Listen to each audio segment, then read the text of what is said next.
hands. Okay. It's important to remember that he does have us all in his hands, and that is in good times and in bad. Okay? So, kids, just for a minute, I want you to imagine this story, because this is going to take a lot of imagination, okay? I'm sure this has never happened to any of the children or adults in this room before.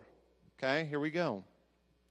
You got a brand new toy. You are so excited about the toy that you now have. Doesn't matter what kind of toy it is. But you begin running through the house with this new toy, and it is hitting all the walls, and it's bouncing off the furniture, and it might touch someone else along the way, and you're making these big loud noises, and you are just so excited that you're like breaking every rule in the house. It's never happened, I know, so keep imagining with me. Mommy or daddy stop you, and they kind of, hey, don't do that. And then you go back to it, that doesn't even register. You are so excited, you're still just bouncing off all the walls. And so finally they have to stop you. And they might sit you down, or they might walk over there, and they'll remind you all the rules of the house. They say, now remember, toys don't climb on the walls. Toys don't bang on the coffee table. Toys don't touch other people. All these different things. Again, this has never happened to any of you, I'm sure. But they remind you of those things. And then they set you off to play again. And you go, yeah, okay, Mom and Dad, and you take off running. You didn't actually listen to any of that. You were just so excited, all you could think about was the next time you got to play with the toy. And so you run off and you take off with it again, and guess what? You do the exact same things you got in trouble for. And they probably say, so-and-so, hey, settle down. I already warned you once. Okay, yeah, and you're off again. Here's the thing. You might actually stop that time and you play nicely for a little bit, but then the next time you pick it up or a little bit later, what are you doing? We're doing the same stuff, right? We're still not making very good choices. And unfortunately, usually once we've started making bad choices, it gets bigger and bigger and bigger. And if you have a little brother and sister, or a big brother and sister, or maybe it was even your mom and dad, at some point that toy probably gets thrown at, slammed on, or at least just kind of meanly touches, punches someone else in the house. It's never happened to any of us, I'm sure. What happens at that point? At least we get let's all say it, we get a timeout. How many of you like timeouts in this room? Yeah, no, none of us like timeouts. Timeouts are no fun. We don't want a consequence. And it's like sometimes we would almost rather there be other consequences, because a timeout means that you have to just kind of sit and think about it, or know that toy is just sitting there staring at me and I really want to play with that toy, and all you can think about is getting to play with the toy again, and Mom and Dad have set you aside. Even worse, they put the toy in timeout. So you may get to go and play again, but that toy you got to play with is no longer there, and you don't get to use it anymore. I hate that. But did we listen to the rules? No. Were we listening to Mom and Dad? No.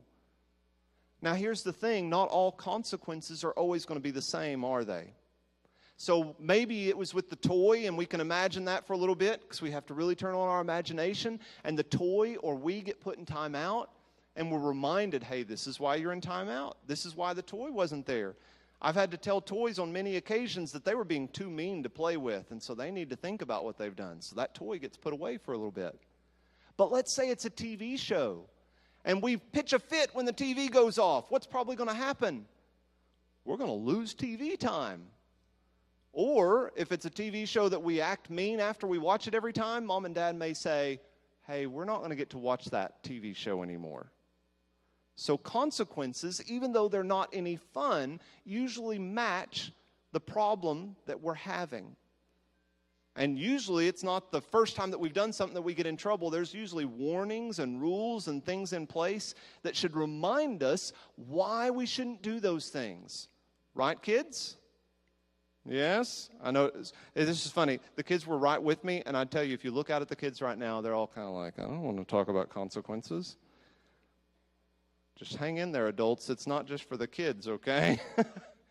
And sometimes we have to be reminded of this as well. Because here's the thing.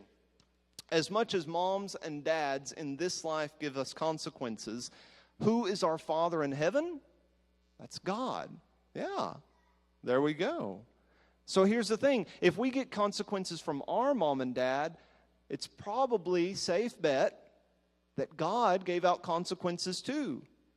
But God also established rules and warnings that were in place. And since He's the perfect Father, He's always going to make sure that His consequences are right and just. And He's going to give you the opportunity to try to avoid them, but also He's going to maybe give you a time out of sorts where hopefully you have the opportunity to reflect on those things and do better the next time. Here's what He told Solomon in 2 Chronicles chapter 7, verse 13 and 14. He said, "When I shut the heavens so that there is no rain, or I command locusts to devour the land, or send a plague among my people," so if I do any of these bad things that are meant to kind of, hey, get your attention, "if my people who are called by my name will then humble themselves and pray and seek my face and turn from their wicked ways, then I will hear from heaven and I will forgive their sin and heal their land."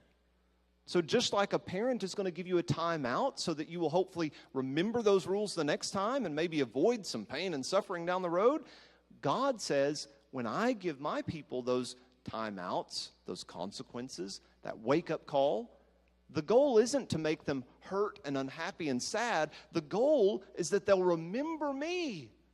The same way your parents don't want to hurt and make you sad, they want to get your attention and hopefully help you make better choices the next time. You see, consequences are reminders. They're never fun, but they are often necessary in our life, whether we're kids or adults or we were God's people in His Word. And that's kind of what we're going to go over today.